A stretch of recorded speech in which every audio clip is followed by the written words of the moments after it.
दिनै बिटिसिआव जि कार्यकलाप जागासिनो दङ बिटिसि सिफायनायनि माखासे मानि खामानि जागासिनो दङ बेखौ रायजो राजाफोरनि नोजोराव लाबोनो थाखाय फंनैसो बुंथारनांगोन साननानै आङो दिनै बुंनो आगोलदों जे थांनाय 4 जुन खालि बिटिसिनिफ्राय जि नटिफिकेसन ओंखारबाय बेखौ नुनानै बयबो बर' फिसाल' नङा बिटिसि बाखि गासिबो बागदावदों मानो जे बर'फोरा 30 बोसोर आन्दलन खालामनानै एफा बुरजा हाजार हाजार बर' फिसाफोरनि जिउजों दाजानाय बर' हिन्जावसाफोरनि जिनाहारि असनमान जानायजों दाजानाय बे बिटिसिनि पावार आरो फांसनखौ दिनैहाय गैथारि खालामनानै होदों बे नटिफिकेसनाव मोनब्रै जिल्ला क'क्राझार चिरां बाक्सा उदालगुरिनि डिसि आरो बिनि साबअर्डिनेट्स एसडिअ फोरनो जेरैबायदि बिटिसिनि क्षमताखौ अर्पन खालामनानै होबाय बिनि दारैहाय दा ओरैबायदि नुदों जे बिटिसिनि जेबो खामानि गैला बिटिसिआ मोनसे 6 शिड्यूलनि आन्दाराव बानायजानाय आरो भारत संबिजितनि 6 शिड्यूलनि दारैहाय बे एरियानि आत्मनियन्त्रण जोंनि भाषा संस्कृति उन्नयननि थाखाय जोंनो खामानि मावनो हानाय सेल्फ रुल होनाय जादोंमोन मिनिमाम अट'नमि होनाय जादोंमोन बिटिसिआव बुंनाय जादों जे डेप्यूटी कमिशनार आरो superintendent of police and their subordinates are outside the purview of BTC दिनै फैयै फैयै बिटिआर एकर्डनि दारैहाय एकर्ड इमप्लिमेन्टेशननि नामावहाय बिटिसिनि होजाखानाय जि क्षमता दङ बे क्षमताखौ डिसि आरो एसडिअनो होनाय जाबाय बे नटिफिकेसनाव बुंनाय जादों जे बे मोनब्रै जिल्लानि डिसिफ्रा they will prepare action plan and they will submit that action plan to the principal secretary of BTC for approval बेनि दारै मा जाहैबाय दिनैहाय बिटिसिआव इएमफोरनि खामानि गैला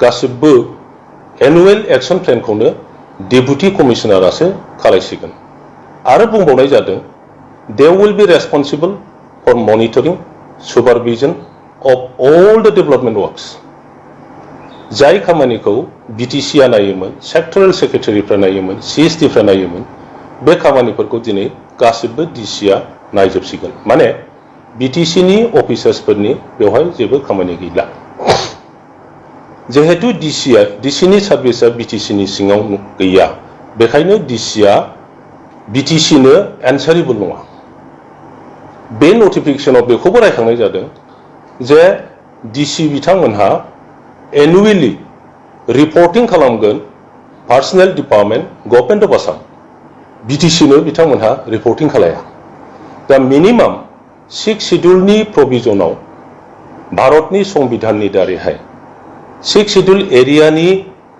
उन्नयननि थाखाय जि मिनिमाम अट'नमि होनाय जादोंमोन बे अट'नमिखौ दिनै बोखारनानै लांफिनबाय बेनि दारै जों बेखौनो बुंनांसिगोन दिनै जे 6 शिड्यूलनि जि प्रोविजन दङ बे प्रोविजनखौ भायलेट खालामनाय जाबाय आरो 6 शिड्यूलनि जि रुल्सफोर दङमोन नर्म्सफोर दङमोन बेखौ मार्डार खालामबाय बिटिसिनि भबिष्यतआ दिनै बिटिसिनि नेताफोरनि आखायाव गैला बियो डिसिफोरनि आखायावसो थांबाय बिटिसि दानायनि आगोलाव जि इतिहासमोन जि बुरन्जिमोन डिसफोरनिफ्राय जोंनि बर'फोरखौ नासयनाय गादबनाय बे एखे सिस्टेम बे एखे कार्यकलापा दिनै आरो जाफिनबाय गाबोन समफोर बिटिसिनि नेताफोरा हाजारखि बुङा मानो जोंना भुलसो जाबाय ओरै जाबाय होननानै बाहाय लाब गैला अलरेडि नटिफिकेसना जाखांबाय बेखायनो आं खावलायो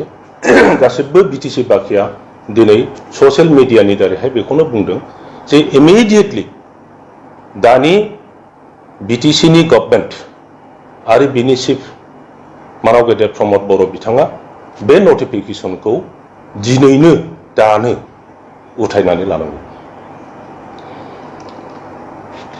जोंनाव मोननै मोनथाम जि खामानि जागासिनो दङ बेखौ आङो दिनै लोगोआव बुंथारनांगोन। नोंथां बयबो रायजो राजाफ्रा मिथिगौ जे 2020 आरो 21नि बाजेटखौ जों BPF नि दैदेनगिरि बिथांमोन हाग्रामा महिलारी चिफ बिथांनि दैदेननायाव जों खालामबोदोंमोन। 2020 आरो 21नि जोंनि SOPD माने प्लेन फान्ड BTC नि एल'केटेड एमाउन्टआ 672 crore आरो जोंहा मोनसे रुल दङमोन बे 670 जेसेबांनो जाया मानो एभ्रि इयार 10% करि बारायनानै फैयो आरो बेखौनो जोङो जबरदस्त सरकारजों एखमबा नांलायनानै एखमबा रायलायनानै जोङो बारायहोबोबाय थादों। जेब्ला BTC खौ जोङो 2005 सनाव सालायजेनदोंमोन BTC नि बाजेटआ खालि 65 crore बे 65 crore लासै लासै एभ्रि इयार 10% बारायहोनानै दिनै 2020 आरो 21 सनाव बे बाजेटआ 672 crore जादों। देग्लाय 2021 आरो 22 नि बाजेटआ बियो जुदि 10% बारायनानै फैयो अलमोस्ट 740 crore खाथियाव बियो जानांगौमोन।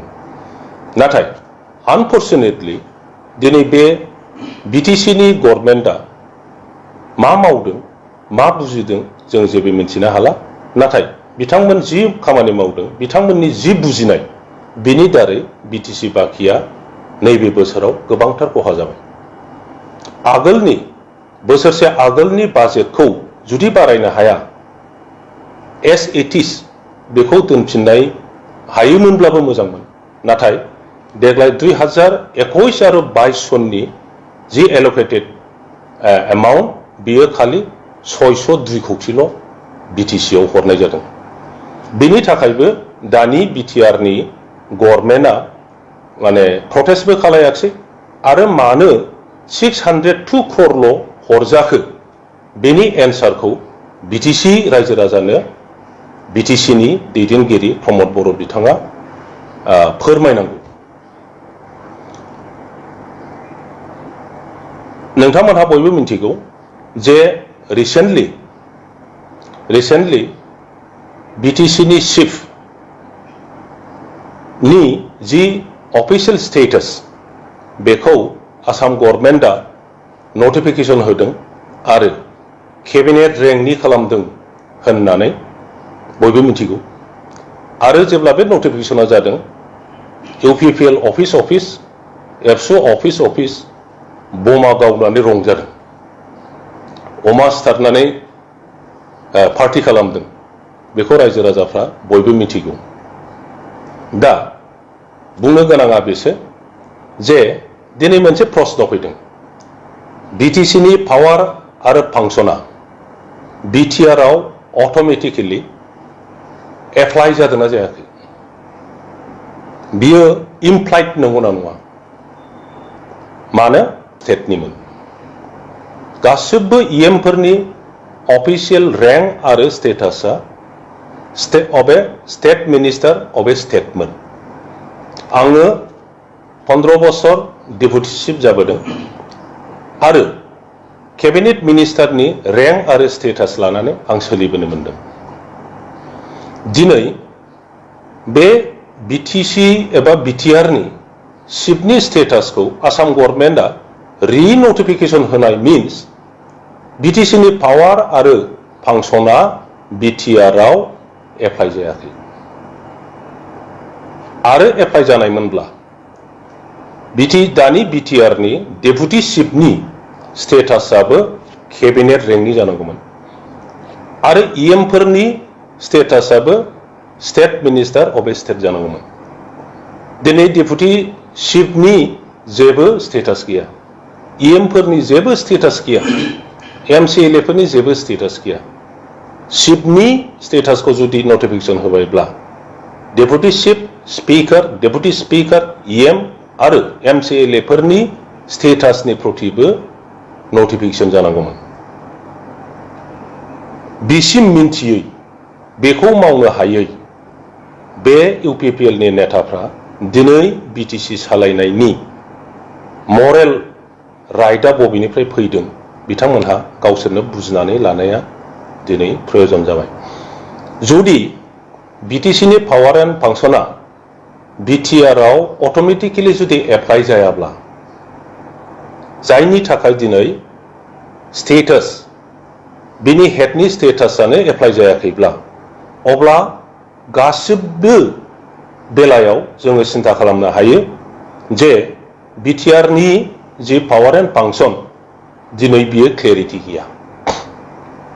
जे 40टा डिपार्टमेन्ट दंमोन BTC आव, बे 40टा डिपार्टमेन्टआ BTC नि 40टा डिपार्टमेन्टआ दिनै BTR आव दङना गैया? खारन BTR एकर्डआव बबे डिपार्टमेन्टआ BTR आव फैगोन बेनि उल्लेख खालामनाय जायाखै। स्टेटासआनो जुदि एप्लाइ नङाब्ला डिपार्टमेन्टआ माबोरैहाय एप्लाइ जागोन? दिनै DC आरो SDO बिथांमोननो जि पावार अर्पन खालामनानै होदों BTR आ, बेवहाय 16था डिपार्टमेन्टनि खोथा रायखांनाय जादों। 40टा डिपार्टमेन्टनिफ्राय 16था माइनास बाखि डिपार्टमेन्टआ बहा थांदों? मा जानानै दं सिङाव? रिलायेबल सर्सनिफ्राय मिथिनाय बायदिब्ला आसाम सरकारा BTR निफ्राय ट्रान्सपर्ट डिपार्टमेन्ट आरो फरेस्ट डिपार्टमेन्टखौ उथायनानै लांफिननायनि दा ज'जा जागासिनो दङ। बेफोरखौ दिनै BTC नि दैदेनगिरिफ्रा बिथांमोननि नलेजाव दङना गैया? एप्लाइ नङा BTC नि पावार एन्ड फांसना, बेनि थाखायनो दिनै BTC आव सोखानाय गामिखौ, एरियाखौ 1000था गामिनिबो बारा दानख'नो थाखाय कमिसन दाखांनानै गासिबो फाइनाल डिसिसनाव फैबाय। जोङो बुंदोंमोन जे BTR एकर्डआ बियो BTC खौ एम्पावार खालामनाय जायाखै। BTC खौ रिभिजिट खालामनानै बिनि पावार एन्ड फांसनखौ बोरै खमायनानै आसामाव असमिया मानसिफोरनि जातिसत्व, बिथांमोननि डमिनेन्स बेखौ कन्टिनिउ खालामनायनिसो मोनसे एकर्ड षड़यन्त्र खालामनाय जादों। आरो बे एकर्डआ बोरै जाया बयबो रायजो राजाफ्रा मिथिगौ। दिनै गामिखौबो दानख'नोसै, पावारखौबो आसाम गभर्नमेन्टआ DC नि थ्रुयै लांफिनबाय। जोंनि मोनखानाय इलेक्टेड मेम्बारफोरनि जि स्टेटास बेखौबो धंस खालामबाय। माने BTC खौ फोजोबनो थाखाय षड़यन्त्रजों अफिसियेलि दिनै आथिं दानस'दों, मैया आखाइ दानस'दों आरो बिब्दिनो थाङै थुङै BTC खौ लोरबां खालामनानै राभा हासं स्टेटास, टिवा काउन्सिल स्टेटासआव लांफिनगासिनो दं। बे खोथाखौ जोङो आगोलावनो बुंदोंमोन जे principal secretary of A council आरो चिफ एग्जिकिउटिभ अफिसार बे नमेनक्लेचार, बेवहाय बे वार्ड्सआवनो, बे शब्दआवनो पार्थक्य दङ। चिफ एग्जिकिउटिभ अफिसार बबे रेंकनि, प्रिन्सिपाल सेक्रेटारिया बबे रेंकनि, बेखौ सासे कमन मानसियाबो ओरैनो बुजियो। दा BTR एकर्डआव BTC आव गोबांथार सेक्रेटारिफोर दङ। बे सेक्रेटारिफोरनि हेड बेखौ प्रिन्सिपाल सेक्रेटारि होननानै बुङो।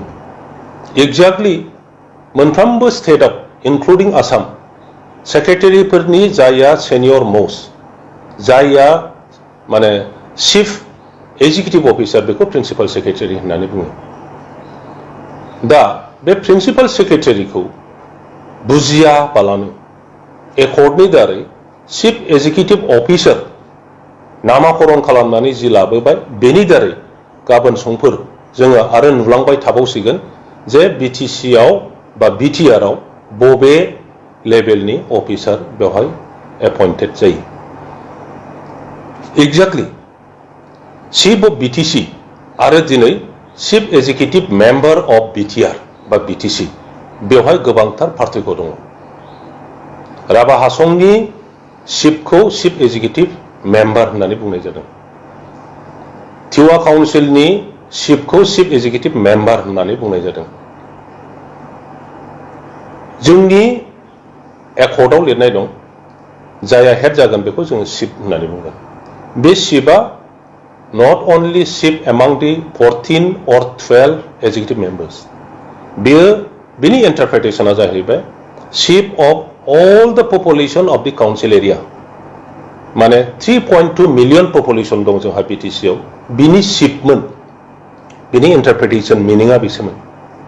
किन्तु बेखौ दिनै चिफ एक्जिकिउटिभ मेम्बार माने प्रिन्सिपाल सेक्रेटारिखौ चिफ एक्जिकिउटिभ अफिसार आरो पलिटिकेल हेडखौ दिनै चिफ एक्जिकिउटिभ मेम्बार, सानैबो चिफ, सासे अफिसार सासे मेम्बार जाना फैबाय। दा बिब्दिनो मोनफा मोनफा मोनफा बिटिसिनि जि स्टेटास पावार एन्ड फांसन फोजोबलांगासिनो दङ। दा बिब्दियाव जोंनि रायजो राजाफ्रा गासैखौबो नुजोबनायनि उनावहाय जों मा खालामनाया मोजां? जों बेखौनो दाबि खालामगोन जे दिनै बिटिसिनि दैदेनगिरि बिथांमोनहा इलेक्शन समावहाय गोबां गिदिर गिदिर खोथा बुंबोदों। दिनै ओरैबायदि नुदों माने सैमा सोंनाया अरनो रोङा, अखा खोरोमनाया हानो रोङा, बे प्रभाबासो सयथ बेखौ दिनै प्रमान जादों। इसिबां गिदिर गिदिर खोथा बुंबोबाय जे रायजो राजाफोरनो 1 मासनि गेजेराव उमुक खालामगोन तुमुक खालामगोन, जेबो गैया। बिपिएफखौ जाख्ल'नाय, धंस खालामनाय, सोबख'नाय बिनि खोथा बुंबोदों। रायजो राजाफ्राबो बिसास खालामनानै भट होनानै दिनै गुबुन मानसिफोरखौ लानानै जाय बिथांमोनहा बिटिसिखौ नायनो हाया, जाय बिथांमोनहा बिटिसिखौ सिफायनांगौ होननानै दाबि खालामबोदों, आन्दोलन खालामबोदों, बे मानसिफोरखौ लोगोआव लानानै बिटिसिखौ सालायदों।